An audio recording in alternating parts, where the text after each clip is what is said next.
Hi friends, welcome to my channel. Everyone must know this. మనమందరం ఎంతో ఆసక్తిగా ఎదురు చూస్తున్న 96వ అకాడమీ అవార్డ్స్ మార్చి 10న లాస్ ఏంజల్స్లో జరగనున్నాయి. ఆస్కార్ 2024 యొక్క ప్రత్యక్ష ప్రసారం వివిధ దేశాల్లో జరుగుతున్నందున మనం దీన్ని భారతదేశంలో కూడా చూడవచ్చు. సినీ ప్రేక్షకులు తమ సీటుకు అతుక్కుపోయి తమ అభిమాన నామిని ఆస్కార్ను గెలుచుకోవాలని కోరుకునే రాత్రి ఎట్టకేలకు వచ్చేస్తుంది. 96వ అకాడమీ అవార్డ్స్ మార్చి 10న లాస్ ఏంజల్స్ కాలిఫోర్నియాలోని డాల్బీ థియేటర్లో జరగనున్నాయి. వివిధ టైమ్ జోన్స్ ప్రకారం వివిధ ప్లాట్ఫామ్లలో ఈ గాలా నైట్ ప్రత్యక్ష ప్రసారం చేయబడుతుంది. ఈ ఈవెంట్ ఆదివారం యుఎస్ఏలో జరుగుతూ ఉండగా సమయ వ్యత్యాసాన్ని పరిగణలోకి తీసుకుంటే సోమవారం భారతదేశంలో తెల్లవారుజామున ప్రసారం చేయబడుతుంది.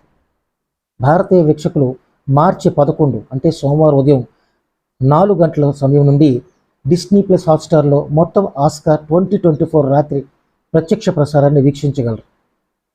ఈ సంవత్సరం అకాడమీ అవార్డులను హాస్యనటుడు మరియు talk show host Jimmy Kimmel host చేయనున్నారు.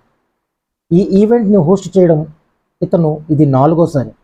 అసోసియేటెడ్ ప్రెస్ యొక్క నివేదిక ప్రకారం కేవలం 3 వ్యక్తులు మాత్రమే ఇతనికంటే ఎక్కువ సార్లు హోస్ట్ చేయడం జరిగింది. వారిలో ఒకరు బాబ్ హోప్ 19 సార్లు, బిల్లీ క్రిస్టల్ 9 సార్లు మరియు జానీ కార్సన్ 5 సార్లు ఇలా ఎక్కువగా హోస్ట్ చేయడం జరిగింది.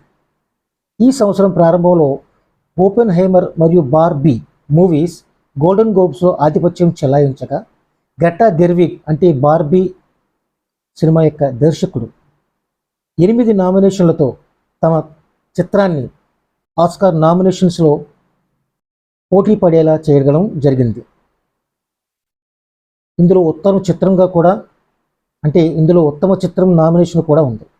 కానీ గెర్విగ్ ఆశ్చర్యకరంగా ఉత్తమ దర్శకుడి ఫీల్డ్ నుండి తప్పుకుంది. ఉత్తమ సహాయకుడిగా ర్యాన్ గోస్లింగ్ మరియు 2 ఉత్తమ పాటలుగా what was I made for మరియు ఐ యామ్ జస్ట్ కెన్ అనే 2 పాటలు ఉత్తమ పాటల కేటగిరీలో కూడా నామినేషన్స్ పొందాయి. ఓపెన్ హైమర్ అనే చిత్రం అగ్రస్థానంలో ఉండటంతో అనేక అంచనాలు రూపొందించబడ్డాయి.